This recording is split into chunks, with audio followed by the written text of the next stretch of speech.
seem to be utterly unable to build more emergency beds, despite the fact that the pandemic raged for a couple of years and despite the fact that there was a tremendous amount of money spent. So what kind of differentiated and detailed vision do you have for improving the healthcare system by introducing some private-public diversification? And why shouldn't people be afraid of that? Well, first off, we have to respect the Canada Health Act, which says that everybody could have access to free services, and it's universal. So we're going to respect the Canada Health Act. We're not running federally, we're running provincially, but we want to also make sure, the principle is that it's an insurance that is public. It doesn't mean that you have to deliver the services in a public monopoly. So what we're saying is that we already have clinics that are private in Quebec, but currently it's 100 or 0, which means like a physician needs to work for the public system 100%,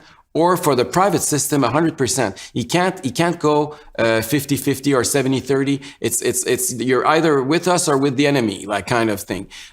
We want to change that. We want to give the freedom to physicians to say, look, if you can't work more than 2 or 3 days, because that's a lot of them are stuck with that because they don't have access to operation facilities or all sorts of things. So then you can spend your extra time and go in the private sector and give more services to the population.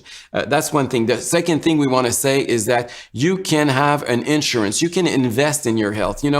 It's crazy in Canada. You can invest to drink as much as you want if you go to a liquor store, a public monopoly of liquor store, or you can invest, you can gamble in a public utility also with as much money as you want, but you can't invest a penny in what's the most important in your life and the life of your family, which is your health. Yeah, so for those who are listening, some of you are going to, especially the younger people with perhaps somewhat less experience, you're going to think, well, we don't want to compromise the principle of universal free access. But so my father, for example, he had waited for a knee operation. He's an older man. He's in his mid-80s. He waited for a knee replacement for 2.5 years.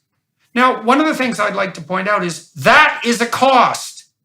Of course. And it's lucky it didn't kill him. And so one of the ways that the universally accessible free healthcare system that Canada hypothetically possesses and that is hypothetically the best in the world, which is a very dubious claim, by the way, is that it just rations it.